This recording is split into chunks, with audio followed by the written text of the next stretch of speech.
Good morning students, कैसे हैं आप सब। आज हम हमारी हिंदी ऑनलाइन क्लास में चैप्टर नंबर 14 जैसे को तैसा इसके शब्दार्थ लिखेंगे। इससे पहले हमने हमारी प्रीवियस हिंदी ऑनलाइन क्लास में इस चैप्टर की रीडिंग की थी।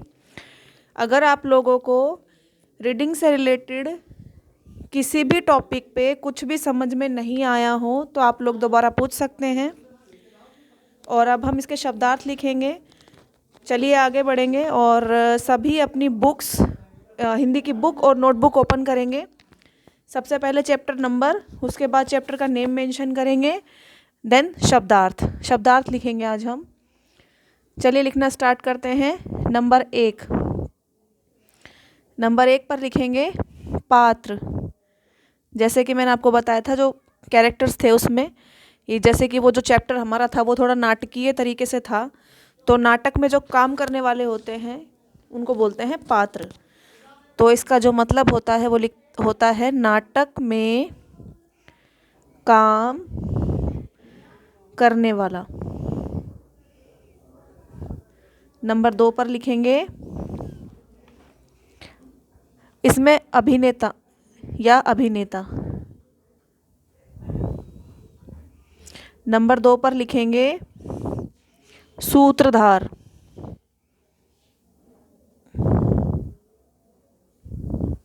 सूत्रधार का मतलब होता है जो नाटक की कहानी को जोड़ता जाए, नैरेटर जिसको बोलते हैं, जो नाटक की कहानी को जोड़ता जाए।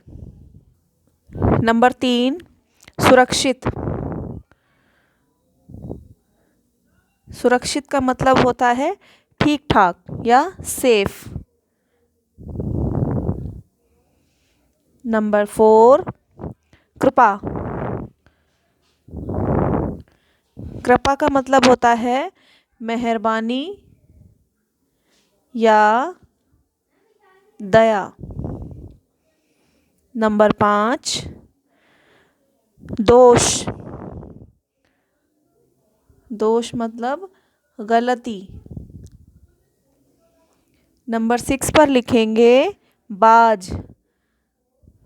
बाज एक पक्षी होता है जो चील जैसा दिखाई देता है लेकिन चील से थोड़ा बड़ा होता है, तो लिखेंगे चील जैसा बड़ा पक्षी। चील जैसा बड़ा पक्षी। सभी मात्राओं का ध्यान रखेंगे और वर्क एकदम नीट एंड क्लीन होना चाहिए। नंबर 7 पर लिखेंगे विश्वास।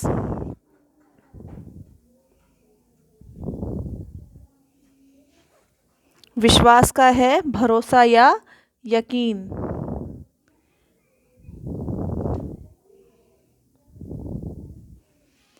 नंबर 8 पर लिखेंगे न्यायालय। न्यायालय का मतलब होता है न्याय मिलने का स्थान। न्याय मिलने का स्थान। नंबर 9 पर लिखेंगे न्यायाधीश, जिसे इंग्लिश में हम लोग जज भी बोलते हैं। न्यायाधीश को बोलते हैं जज या फैसला करने वाला, जो न्याय देता है।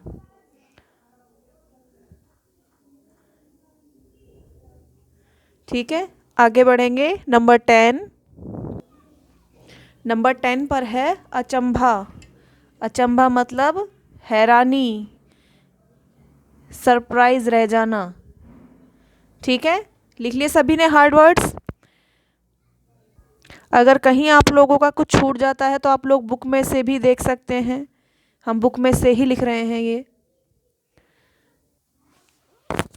चलिए शब्दार्थ हमारे खत्म होते हैं। अब हम आगे बढ़ेंगे, लघुत्तरीय प्रश्न करेंगे। हमारा पहला लघुत्तरीय प्रश्न है मंगत राम ने बिहारी लाल के पास क्या रखा। सभी अपनी नोटबुक में प्रश्न नंबर 1 डालेंगे और लिखेंगे मंगत राम ने बिहारी लाल के पास क्या रखा। ये हमारा पहला लघुत्तरीय प्रश्न है। तो क्या रखा था मंगत राम ने बिहारी लाल के पास? लोहे का तराजू। तो आंसर लिखेंगे लोहे का तराजू।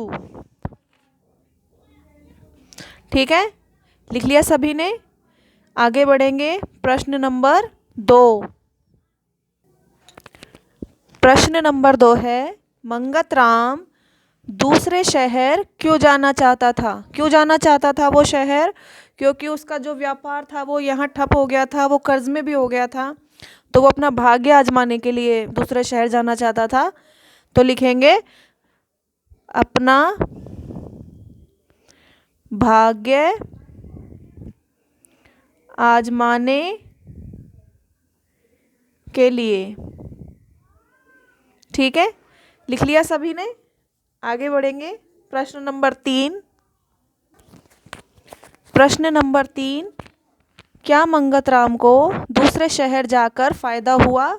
हाँ, उसको फ़ायदा हुआ था और उसने शहर जाकर बहुत सा धन कमाया और वापस अपने शहर लौट आया।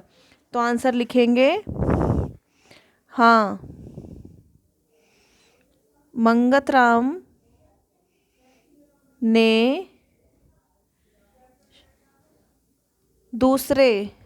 मैं यहाँ पर लिखना भूल गई, आप लोग लिख लेना।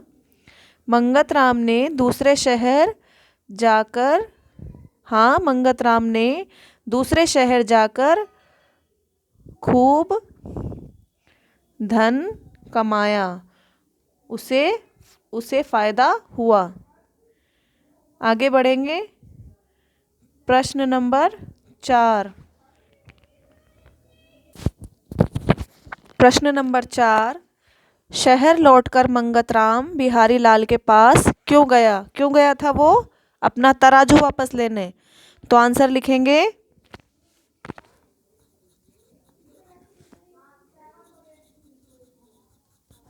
अपना तराजू वापस लेने। ठीक है, प्रश्न नंबर 5। प्रश्न नंबर 5, बिहारी लाल ने उसे क्या कहा?